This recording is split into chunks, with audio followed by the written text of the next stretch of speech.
allait changer. La Gabésie allait partir. La corruption, on allait terminer avec la corruption.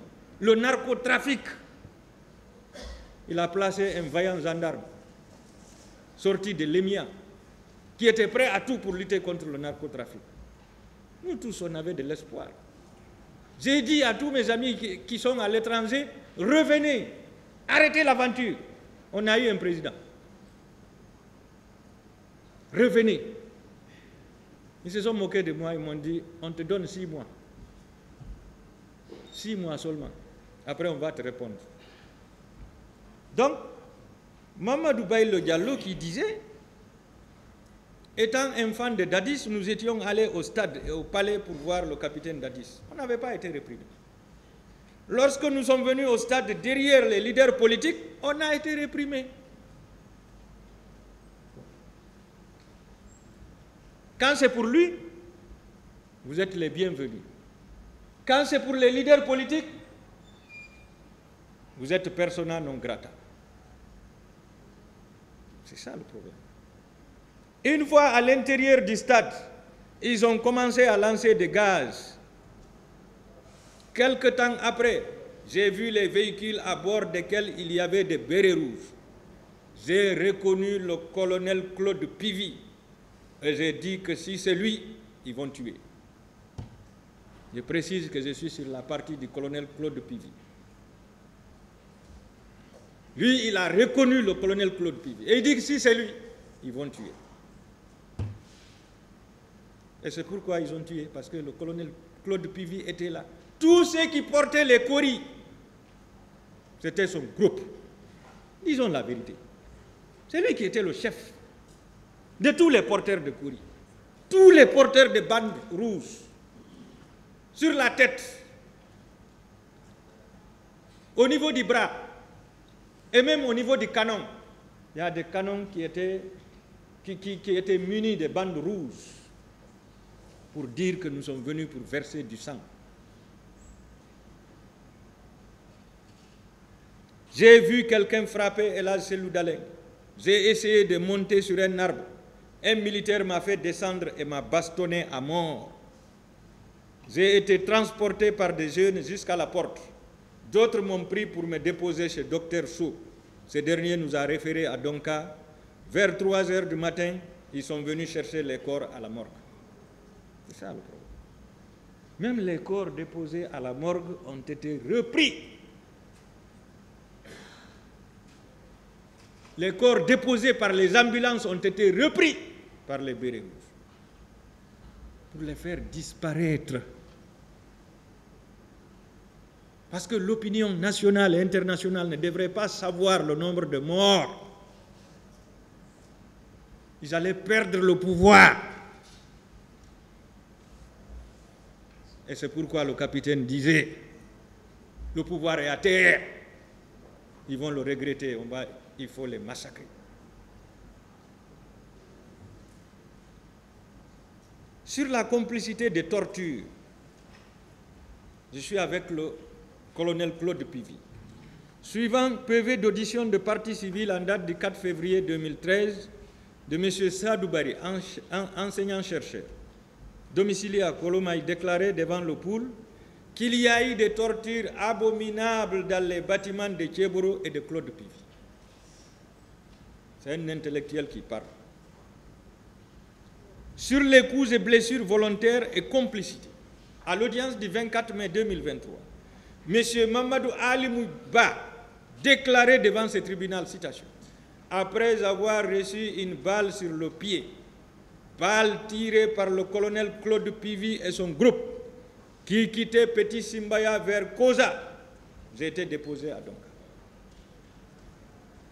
Donc cette balle a été tirée par le colonel Pivy et son groupe.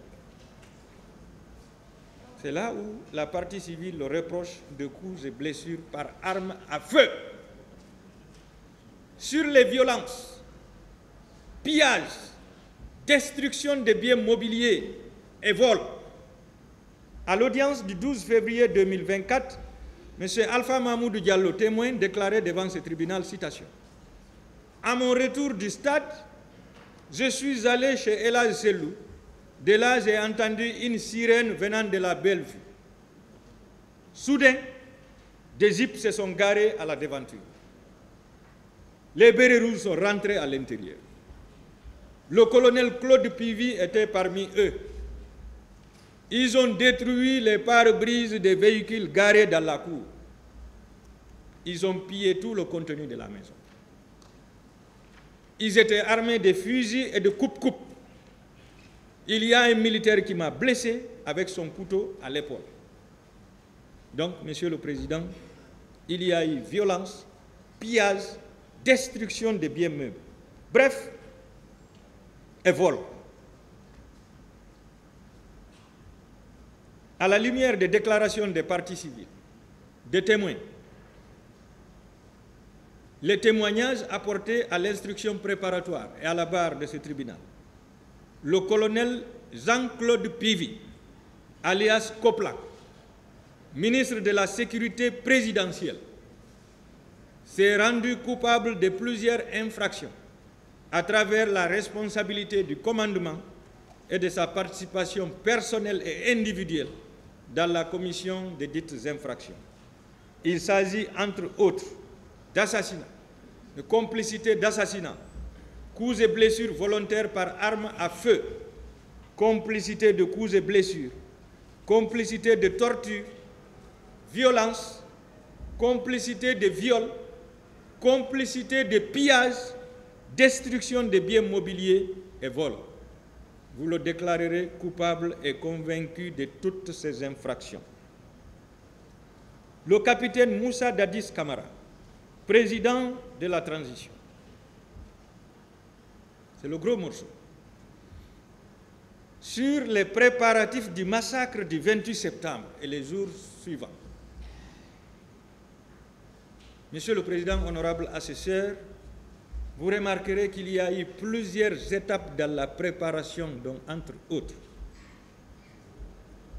Première étape, le recrutement de 9000 jeunes. Selon l'aide du camp du président Moussa Dadis Camara, le commandant Aboubakar Sidiki Diakité, le président Moussa Dadis a recruté 9000 jeunes venant de la forêt qui ont suivi une formation rapide de commando à Kalia avec des instructeurs israéliens. Ça, c'est incontestable, Monsieur le Président. Cette formation a été confirmée par l'ancien président par intérim de la transition. Je vais nommer le général Sekouba Konaté lors de ses interviews devant les médias étrangers. Ce recrutement clandestin a également été confirmé par le colonel Oumar Sano, ex-chef d'état-major général des armées au temps du CNDD, dans son PV de déposition de témoins en date du 11 septembre 2014, code 1258, page 5, citation. Et d'ailleurs, il est venu ici, il a confirmé. Ces recrues de Kaléa étaient à la charge exclusive du chef de l'État et du ministre de la Défense nationale, dans le cadre de leur propre sécurité. Je n'ai assisté ni à leur recrutement, ni à leur formation. Et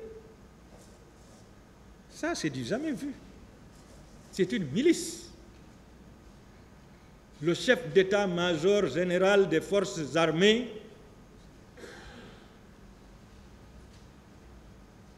c'est un responsable de l'armée. Après le président de la République, le ministre de la Santé, c'est la troisième personnalité de l'armée.